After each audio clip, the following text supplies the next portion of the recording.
नमस्कार, city news channel में आपका स्वागत है। लगातार हम कोरोना से बचने के उपाय, कोरोना से कैसे बचा जा सकता है, कोरोना होने के बाद में पोस्ट कोविड में आपको किस प्रकार के प्रिकॉशंस लेने, इस पर अमरावती के एक्सपर्ट जो इस बारे में जानकारी है जिनको, इन लोगों को आपके सामने लाते हैं। ऐसे ही आज हमारे साथ में दंत चिकित्सक डॉक्टर सैयद अबरार है। उनसे भी हम जानेंगे कि जो अभी म्यूकरमाइकोसिस, जिसका बहुत ज़्यादा लोगों में डर बैठा हुआ है कि बहुत लोग, हालांकि बहुत ज़्यादा प्रमाण में ये बीमारी है नहीं है, कैसे होती है, ये सब डॉक्टर साहब से हम लोग पूछेंगे कि आखिर क्या होती है ब्लैक फंगस। और दांतों में कई बार कहा जाता है कि इसमें जबड़े भी निकालने पड़ते हैं, तो किस प्रकार उनकी प्रिकॉशंस लेके, क्या प्रिकॉशंस लेने से इससे बचा जा सकता है, या एहतियात बरतने के बावजूद भी ये बीमारी होकर ही रहेगी, ऐसा कुछ होता है। और किन लोगों में, हमने इससे पहले भी सारे एपिसोड में डॉक्टर से पूछ के कि किन लोगों को यह बीमारी हो सकती है और क्यों हो सकती, क्योंकि अचानक आम चलते चलते शायद आम नागरिकों को ये बीमारी नहीं होती। डॉक्टर साहब बताएंगे कि किस प्रकार होती है। आइए जानते, सीधा चलते हैं डॉक्टर अबरार के पास में। डॉक्टर साहब नमस्कार। नमस्कार सर जी। सिटी न्यूज़ चैनल में आपका स्वागत है। धन्यवाद। और दर्शकों को आप हमारे महत्वपूर्ण जानकारी देंगे, ऐसी आशा है। डॉक्टर, सबसे पहले शॉर्ट में आपका परिचय, आप कितने सालों से इस व्यवसाय में हैं और किस प्रकार का काम है आपका? जी, मेरा नाम डॉक्टर सैयद अबरार है। मैं डेंटिस्ट हूँ और 1996 पिछले 25-26 साल से मैं प्रैक्टिस कर रहा हूँ डेंटिस्ट्री की। मैं एक जनरल डेंटिस्ट हूँ और 26 साल से लगातार मैं अपने इसमें काम कर रहा हूँ। डॉक्टर साहब, अभी कोरोना की महामारी पिछले 15 महीनों से लगातार चल रही है। पिछले मार्च से लॉकडाउन लगा था, यानी कोरोना था। तो कोरोना का दहशत बोलो, कोरोना का भय बोलो, कोरोना का डर बोलो, जब से लगातार किसी न किसी रूप में पूरे देश में नहीं, पूरे विश्व के साथ में अमरावती में भी लगा हुआ है। और पिछले मार्च में लॉकडाउन लगते लगते ये अभी मई का महीना हमारा पूरा हो गया, जून के आसपास हम लोग चल रहे हैं। इसमें अभी जो नया ट्रेंड चला है पूरा, पहले पहली लहर, दूसरी लहर, तीसरी लहर, ये लहर चलते जा रही है।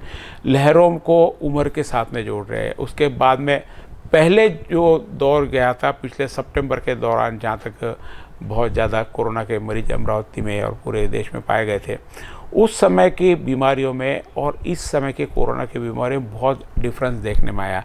अभी बहुत ज़्यादा स्पीड से एक साथ में परिवार का परिवार, बस्ती की बस्ती कोरोना से ग्रस्त हो जा रही है। हाँ, मॉर्टेलिटी बढ़ी है। हाँ, और उसके बाद में होने के बाद में इसमें जो इलाज होने के बाद में जो समस्याएं लोगों के पास में आ रही है, उसमें सबसे महत्वपूर्ण जो आपकी चिकित्सा से संबंध है, म्यूकरमाइकोसिस।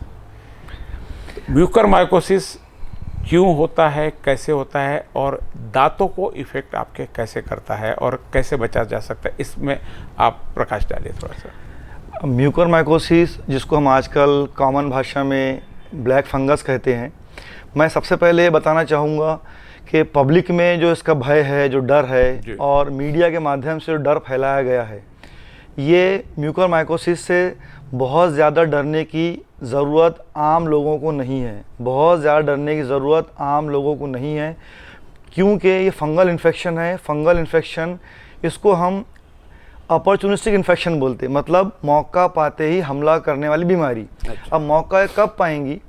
जब किसी पेशेंट को, जब किसी नागरिक को, किसी आदमी को जब कोई बीमारी होती है। आजकल कोरोना बहुत ज़्यादा कॉमन है। कोरोना या कोई दूसरी बीमारी होती है जिसमें कि उसका इम्यून सिस्टम कमज़ोर हो जाता है, जिससे उसकी शक्ति बीमारियों से लड़ने की कमज़ोर हो जाती है।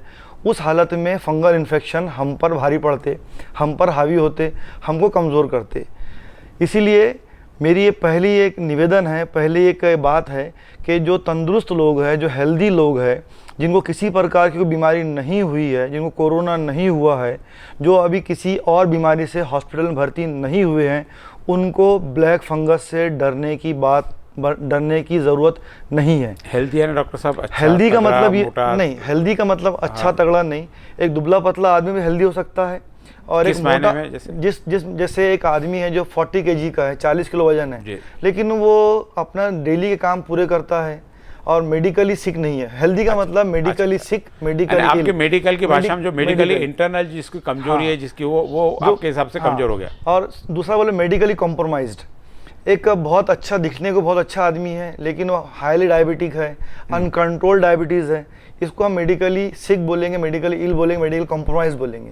या कोई एक आदमी है जिसको किडनी ट्रांसप्लांट होकर आया है, हमारी नज़र में वो आदमी मेडिकली कॉम्प्रोमाइज्ड है। तो इसीलिए हर वो आदमी जो हेल्दी है, हेल्दी मतलब जिसको किसी प्रकार का रोग नहीं है, दवाई पे डिपेंड नहीं है, मोटा मोटा किसी दवाई पर डिपेंडेंट नहीं है, उसको डरने की ज़रूरत नहीं है, उसको सिर्फ प्रिकॉशन लेना है। डरने की ज़रूरत हमको है कोरोना से। कोरोना एक बड़ी भयानक बीमारी है, बड़ी भयानक डिसीज़ है, इससे हमको बहुत डरना है। डरने के साथ साथ हमको इसका रोकथाम के लिए हम मास्क लगाना बहुत ज़रूरी है। इसका हमको जो इलाज है उसका जो मेरी नज़र में है सबसे ज़्यादा इम्पॉर्टेंट है मास्क लगाना।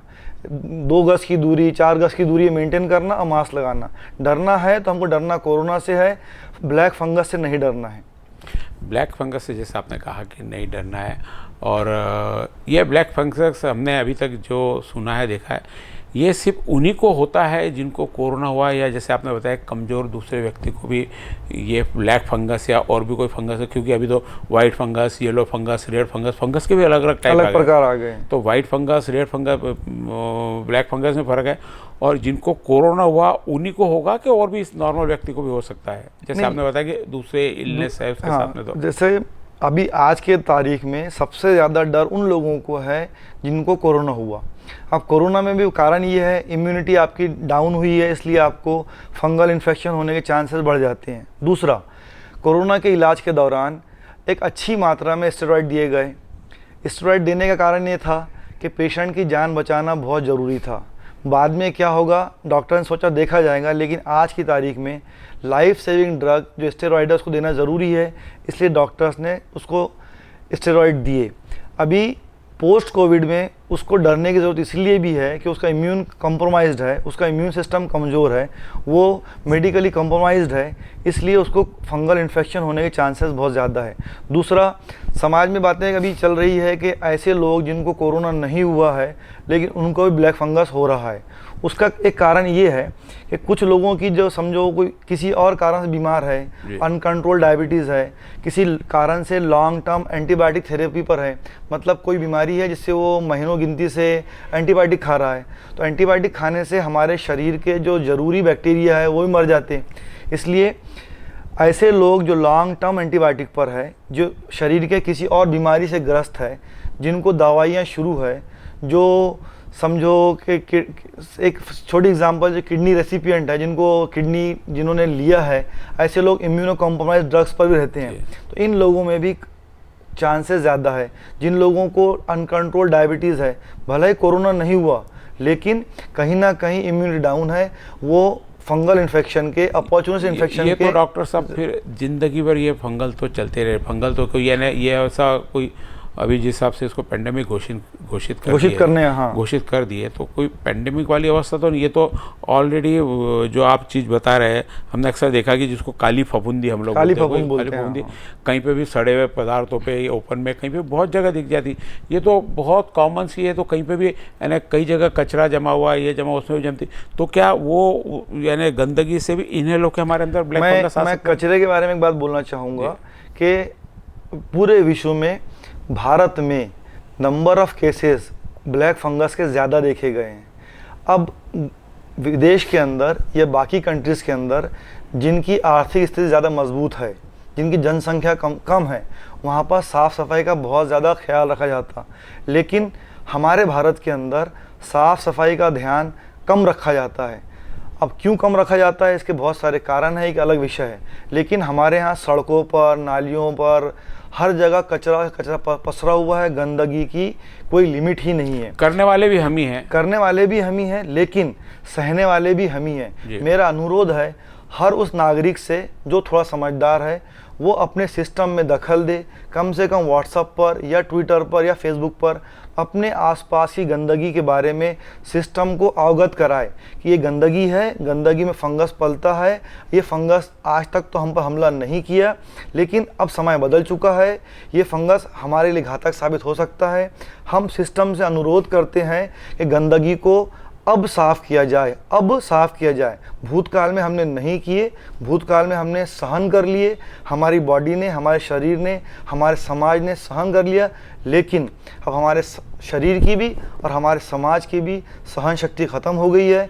अब हमारे सिस्टम को साफ़ सफाई पर बहुत ध्यान देना होगा, नहीं तो वो दिन दूर नहीं है कि जब किसी ने कहा था India will die with infections, कि हमारे इंडिया के अंदर, हमारे भारत के अंदर इन्फेक्शन एक बड़ी महामारी बनकर सामने आएगी।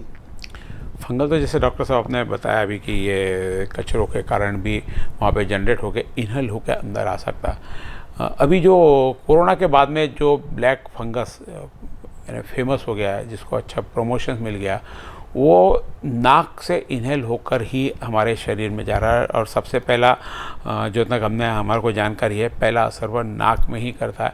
और फंगल तो ऐसे पूरे बॉडी में कहीं ना कहीं हमने कई बार देखे कि चर्म रोग के पास में भी फंगल के हाथ पे खुजली आती, वो आती, ये भी सब फंगल के टाइप ही है। वो फंगल और ये फंगल में निश्चित रूप से कुछ ना कुछ फ़र्क होगा, वो अलग विषय है। लेकिन जब नाक से इनहेल होता है, नाक से होते हुए आपके जबड़े तक, जबड़े से आँख तक, ये किस प्रकार फैलता है और इसको कौन सी अवस्था में रोका? क्योंकि आपने तो कारण बता दी कि किस कारण से ये हो सकता है।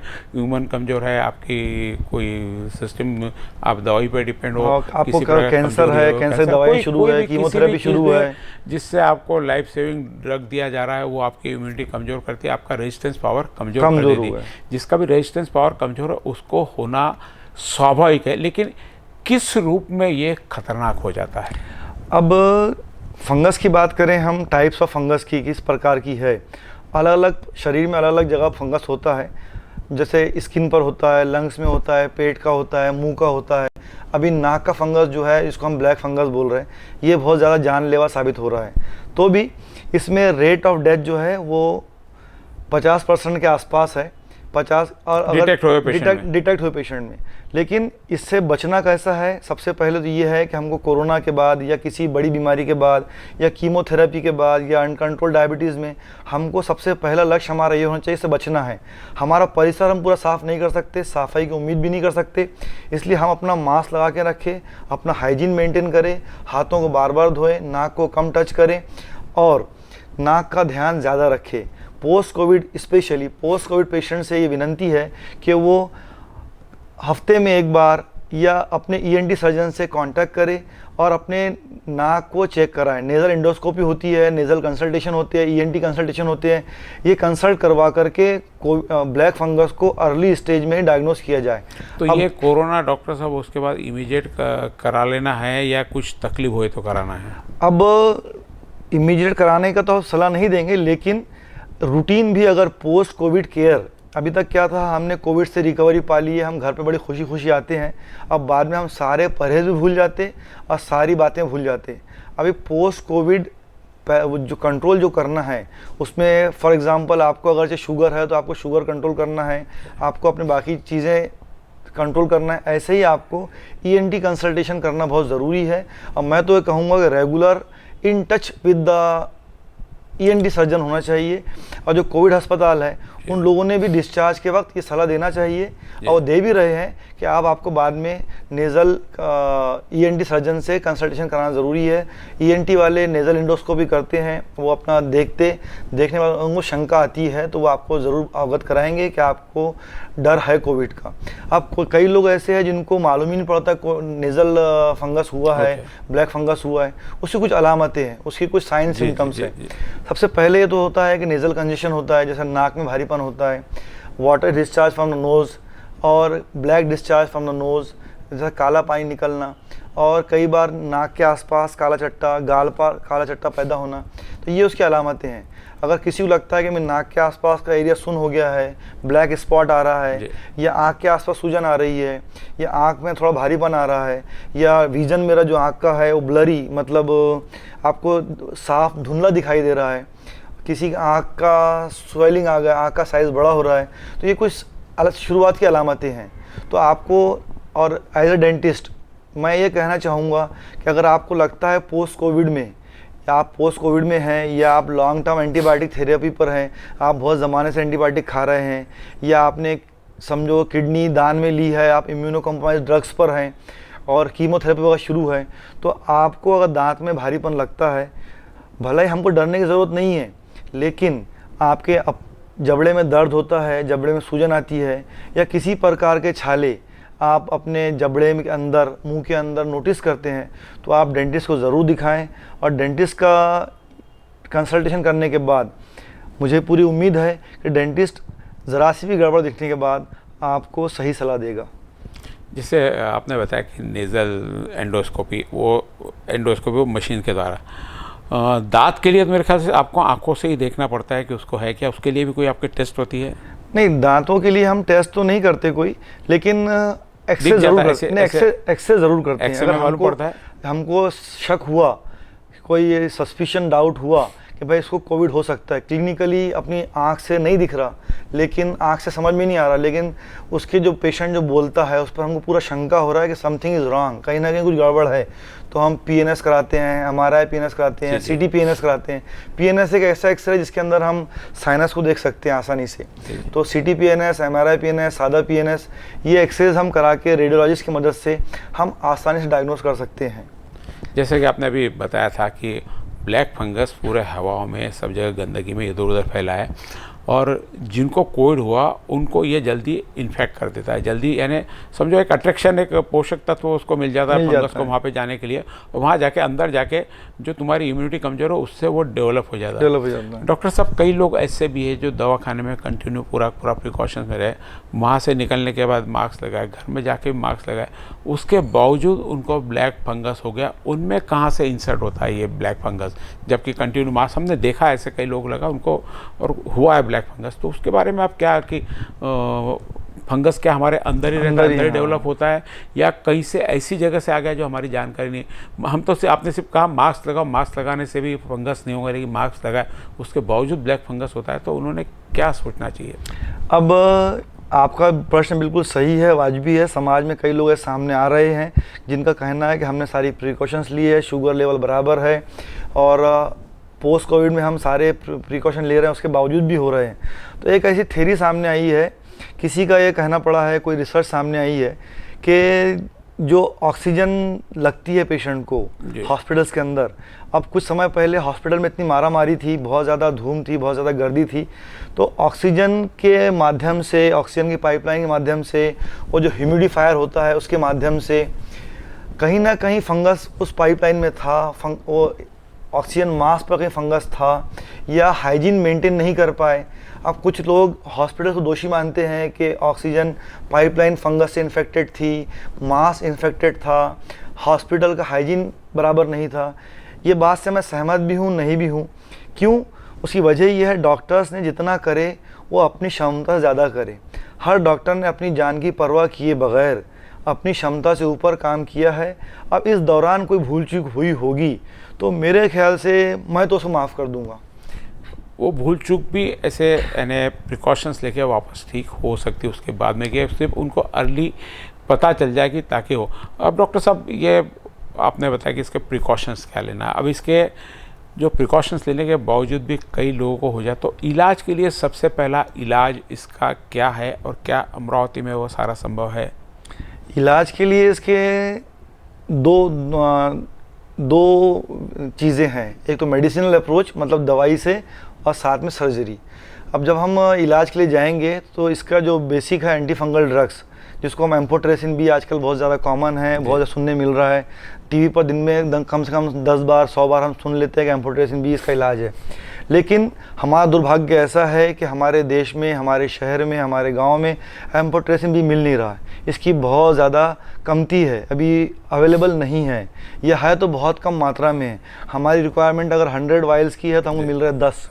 तो सरकार पूरी कोशिश कर रही है कि एम्फोटेरेसिन भी अवेलेबल कराया जाए। जैसा 2-4 दिन पहले हमारे प्रधानमंत्री जी ने बताया है कि दुनिया के किसी भी कोने में अगर एम्फोटेरेसिन भी मिलता है, एंटी फंगल ड्रग्स मिलती है, तो भारत लाई जाए, मैं उसमें पूरा सहयोग करूँगा। तो चलो, हमको प्रधानमंत्री जी की बात से काफ़ी बल मिलता है, डरने की ज़्यादा बात नहीं, कुछ दिन में अवेलेबल हो जाएंगी। इसका इलाज 2 है, एक मेडिसिनल अप्रोच, एक सर्जिकल अप्रोच। सर्जिकल अप्रोच जब शुरू होती है इसकी, तो इसमें 3 प्रकार के डॉक्टर की ज़रूरत पड़ती है। एक तो है सबसे पहले ENT, दूसरा है डेंटिस्ट। डेंटिस्ट में ख़ास तौर से मैक्सिलोफेशियल सर्जन। डेंटिस्ट्री के अंदर एक ब्रांच है जो कि ओरल सर्जरी या मैक्सिलोफेशियल सर्जरी में एक्सपर्ट होते हैं।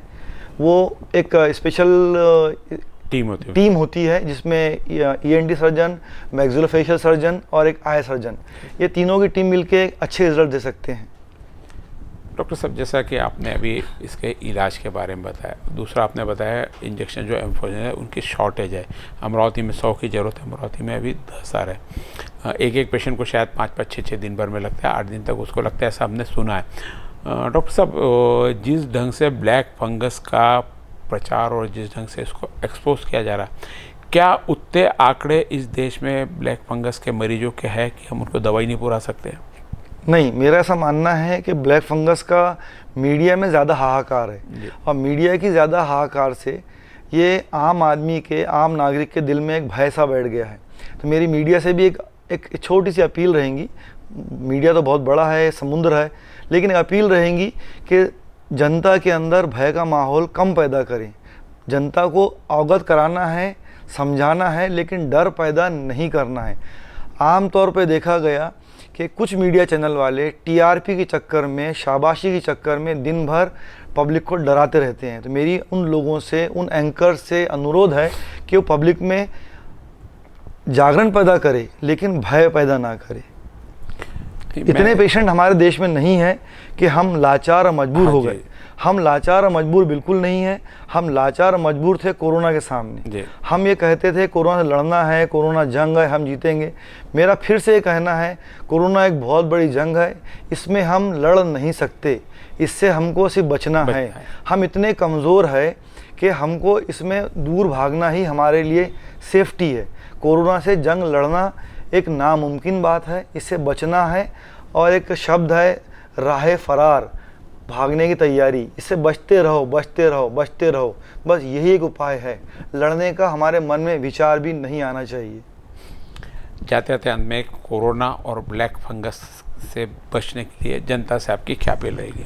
जनता से मेरी एक अपील रहेगी, पोस्ट कोविड जब हम आम तौर पे कोरोना होने के बाद छुट्टी होती है, तो पोस्ट कोविड प्रोटोकॉल जो डॉक्टर देता है, डॉक्टर समझाते हैं, वो बात को बराबर समझा जाए और समझने के बाद उस पर पूरा अमल किया जाए, अमल बजौनी की जाए। जो सारी बातें डॉक्टर देते हैं लिख कर के, समझाते हैं पेशेंट को, साथ वालों को, डॉक्टर की बातें पूरी गंभीरता से सुने और उस पर पूरा अमल करें और मास्क लगाएं। अगर आप शुगर के मरीज़ हैं तो शुगर बराबर कंट्रोल करें, और कोई आपकी कीमोथेरेपी, इम्यूनोसप्रेसेंट ड्रग्स या कुछ और चल रहा है तो करें, और अपने आसपास सफाई को मेंटेन करें, गंदी जगहों पर ना जाएं। अब गंदी जगहें पे ना जाने से मतलब ये है कि ज़्यादा शहर में ना घूमें। हमारे शहरों में गंदगी का अंबार है, इसलिए जहाँ तक हो सके हम बचने की कोशिश करें। और साथ साथ फेसबुक पर, ट्विटर पर, व्हाट्सएप पर जहाँ मौका मिले वहाँ अपने सिस्टम को हम अवगत कराएं कि आज की तारीख में हम आपसे सफाई मांगते हैं। हमारी सड़कों को, नालियों को, वार्ड्स को, हमारे छोटे मोटे एरिया को साफ़ सफाई की ज़रूरत है। अब हम आपसे साफ़ सफाई की भीख मांगते हैं। जैसा कि डॉक्टर साहब ने बताया कि ब्लैक फंगस खतरनाक तो निश्चित है, लेकिन इसको यदि समय पर आपने इसकी जानकारी ले ली है, समय पर इसको आपके सिम्टम्स मिल गए, तो ये असाध्य भी नहीं है कि ये ठीक नहीं हो सकती है।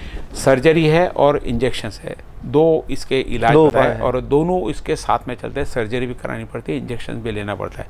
बात यदि आपको किस लेवल पे जाके यह होता है, बात पोस्ट कोविड की चल रही थी सारी। कोरोना से तो ठीक है, बचने के लिए हम साल भर से आपको लगातार जो चीज़ें हैं बताते आ रहे हैं, हुआ भी है, लोग बचे भी है, कोई पूरे लोग कोरोना नहीं हो गया। मात्र अभी तक पूरे भारत में सिर्फ 2000 लोग हैं ब्लैक फंगस के भी बहुत ज़्यादा लोग हैं। 2000 लोग होने के बावजूद हम देख रहे हैं कि यहाँ पे इंजेक्शन की बहुत ज़्यादा कमी है, या तो हमने पूरा इसका बहुत ज़्यादा खतरनाक बता के इसकी आर्टिफिशियल कमी की है, या इसका प्रोडक्शन नहीं है। शायद ये इंजेक्शन बाहर से आते हैं। ये दोनों बातें हैं। हमारे कोविड के माहौल में एक बात देखने मिली है कि कालाबाजारी हर चीज़ पर, हर कदम पर कालाबाजारी हुई है। ये बड़ी दुर्भाग्य की बात है। जैसा मैंने कहा कि फंगल इन्फेक्शन जो है ये एक अपॉर्चुनिस्टिक इन्फेक्शन है, मौका परस्त है, मौका पाते हमला करता है। ऐसा ही हमारे लिए बड़े दुर्भाग्य की बात है, भगवान ने फंगस को तो अकल दिया नहीं, लेकिन इंसानों को अकल दिया था कि मौका परस्त ना बने, मौका पाते ही हमला ना करे। लेकिन फिर से मैं ये कहूँगा कि हमारा दुर्भाग्य है, हमारे देश में ये देखने को मिला है कि हर आदमी गिद्ध बन के बैठा है। जहाँ मौका मिला उसने नोचना शुरू कर दिया, जिसको मौका मिला उसने दवाइयों में कालाबाजारी की, जिसको मौका मिला उसने हर जगह अनाज में, शक्कर में, यहाँ तक कि डेड बॉडी को ले जाने में एम्बुलेंस वालों ने, अब अलग अलग बातें हैं, मुझे याद भी नहीं आ रही। लेकिन बस मैं इस बात को लेकर दुखी हूँ कि जिस इंसान को भगवान ने अक्ल दी थी उसने भी अपना बिहेवियर, अपना बर्ताव फंगस जैसा ही किया, मौका पाते ही हमला किया। उसने ये नहीं सोचा कि महामारी के दौर में मुझे इंसानों जैसा बर्ताव करना है, ना कि मुझे फंगस बनना है, ना कि मुझे गिद्ध बनना है। गिद्ध भी तो कम से कम ऐसी चीज़ है जो इंसान के मरने के बाद उस पर हमला करता है। हमारे देश के कुछ गिद्ध ऐसे हैं जिन्होंने जिंदा इंसानों को नोच लिए, कई परिवार उजाड़ दिए। बहुत हकीकत बयान की है डॉक्टर साहब ने, इतना बोलने के लिए कलेजा चाहिए। क्योंकि ब्लैक फंगस को और आज की कालाबाजारी को, आज के पेशे को डॉक्टर साहब ने कंपेयर किया कि ब्लैक फंगस भी वही है जो बाज़ार में ऑलरेडी हम दूसरे रूप में भुगतते आए हैं। किसी के कालाबाजारी का हो, किसी की ब्लैकमेलिंग का हो, या कोई भी प्रकार से एक ज़रूरत से ज़्यादा मौके का फ़ायदा उठाकर किसी से पैसा ऐंठ लेना, इन सारी चीज़ों को भी इन्होंने, मुझे तो लगता है जिन लोगों ने कालाबाजारी की है और लोगों को तकलीफ दी है वो अपने नाम के आगे फंगस लगा ले, ताकि या तो सरकार लगा दे, उनको पकड़ के समाज से छांट के अलग करे, और इनके नाम के आगे इनके सर्टिफिकेट फंगस लगा दे कि इन्होंने फंगस जैसा बिहेवियर किया। कहने का तात्पर्य ये है कि फंगस की बीमारी तो इंजेक्शन से और सर्जरी से ठीक हो जाती है, लेकिन जो समाज में यह, क्योंकि एक बहुत अलग माहौल में डॉक्टर साहब ने कि समाज में जो ब्लैक फंगस नाम की चीज़ें हैं जो ऐसे समय पे मौके पर ये लोग मौका परस्त जो है नहीं होनी चाहिए। क्यों, ब्लैक फंगस तो एक प्राकृतिक है जो आपको इनहेल हो जाता है, लेकिन ये आर्टिफिशियल तैयार किया हुआ है, सोचते समझते किया हुआ है। ब्लैक फंगस भी आप रखते थे, ये तो ऐसा हो गया कि एक चोर घूम रहा है बाजार में, जहां उसको खुला ताला दिखा वो आप हमला कर देता। तो अपने ताले को बंद रखे, मास्क लगाए, मास्क रूपी ताला आपके पास में है, जिससे आप ब्लैक फंगस से नहीं पूरा तो 50% तक अपनी सुरक्षा कर सकते हैं, और 50% भी आपके हाथ में रहे तो 50%। मैं मास्क के बारे में कुछ बोलना चाहूँगा। डॉक्टर साहब ठीक है, जी जी, मैं मास्क के बारे में कुछ बोलना चाहूँगा। हम ये बोल तो देते हैं कि मास्क लगाना ज़रूरी है, और कई लोग, मैंने जो देखा हूँ कि 50% लोग जो है वो मास्क का सही इस्तेमाल करते, और पहले तो हमारे देश के अंदर 50% लोग इस्तेमाल नहीं करते। जो 50% लोग इस्तेमाल करते उसमें के 50% लोग मास्क का इस्तेमाल सही करते, मतलब 25% ऑफ द टोटल पॉपुलेशन। और जो 25% जो लोग हैं वो बेचारे मास्क तो इस्तेमाल करते हैं, लेकिन उनको सही मास्क करने का तरीका आज तक किसी ने नहीं समझाया। मैं टीवी पर देखता हूँ कि बस एक ही बात चलती है, बार बार हर आदमी आता है, अनुरोध करता है कि मास्क पहनो, मास्क पहनो, मास्क पहनो। कैसे पहनने को नहीं पता। साथ में मेरा ये कहना है कि साथ में जनता को इस बात से भी अवगत किया जाए कि मास्क को कैसा पहनना। अब कई लोगों को मैंने देखा है जो मास्क जो पहनते हैं, वो हमारे यहाँ कुछ मास्क है जो कि वो सिर्फ वो ऐसे मास्क है कि वो यहाँ लगे हैं, ये तरीका गलत है। किसी के मास्क जो है वो ऐसे लगे हैं, मास्क जो है पूरा यहाँ से यहाँ तक होना चाहिए, इस यहाँ से शुरू होकर यहाँ तक होना चाहिए। अब मास्क लगाने के बाद हमको हमेशा भी मास्क के इनसाइड ऑफ मास्क, जो अंदर का भाग है मास्क का, इसको हमको ज़्यादा टच नहीं करना है। हम एक कुर्सी को हाथ लगाते, बाद में अगर इसको हाथ लगाते, हो सकता है इस पर कोरोना बैठा होगा, तो मास्क लगाते वक्त हमको इस बात का पूरा ध्यान हो कि हम मास्क को बाहर से या यहीं से डील करें। इनसाइड ऑफ मास्क, अंदर का भाग जो मास्क है, इसको हम हाथ ना लगाएं। एक दूसरा, मास्क को हमको बार बार चेंज करना है, बार बार दिन भरे में नहीं, लेकिन फ्रीक्वेंटली मास्क। कुछ लोग मास्क को फटे तक इस्तेमाल करते हैं, मास्क को गीला इस्तेमाल करते हैं, मास्क के अंदर मॉइस्चर रहता है, गीला होने के बाद लगाते हैं। तो ऐसे ये मास्क लगाने का सही तरीका नहीं है। कुछ लोग सिर्फ यहाँ लगाते, कुछ लोग यहाँ लगाते, कुछ लोग पुलिस से बचने के लिए लगाते, कुछ लोग पुलिस से बस जहाँ पुलिस वाला दिखा वहाँ चढ़ा लेते, बाद नीचे कर लेते। व्हाट्सएप पर तो एक आया है कि एक लेडी पीछे लगा के रखी है मास्क को। तो हमारा ये कहना है कि टीवी पर या और माध्यम से मास्क का सही इस्तेमाल भी सिखाया जाए। सबसे इम्पॉर्टेंट है कि मास्क को रेगुलरली चेंज किया जाए, फटने तक इस्तेमाल ना किए जाए। मास्क किस प्रकार N95 होना चाहिए, ट्रिपल लेयर, 4 लेयर, 5 लेयर ये होना चाहिए। एक सिंगल पतला मास्क लगाना वो भी उचित नहीं है। मास्क को गीला होने से बचाना है, गीला मास्क नहीं पहनना है। ये कुछ बातें हैं जो बहुत ज़रूरी है। मास्क पहनना भी ज़रूरी है, मास्क को सही तरीके से पहनना भी ज़रूरी है। अगर हम कोई चीज़ इस्तेमाल करते, अगर चीज़ सही है लेकिन तरीका गलत है, फ़ायदा कुछ भी नहीं होगा। बहुत बहुत धन्यवाद डॉक्टर साहब, आपने एक महत्वपूर्ण जानकारी पीछे से मास्क कैसे, बाकी तो चलो सारी जानकारी महत्वपूर्ण थी, लेकिन एक ये महत्वपूर्ण जानकारी जो सबने बताया कि मास्क पहनो, लेकिन कैसे पहनना और किस प्रकार से मेंटेन करना। किसी का मास्क यहाँ है, किसी का यहाँ है, किसी का साइड में, मास्क खुद के लिए बचना है, चालान से बचने के लिए नहीं। आपने बहुत बहुत महत्वपूर्ण जानकारी दी। आपका सिटी न्यूज़ की तरफ से बहुत बहुत आभार। धन्यवाद।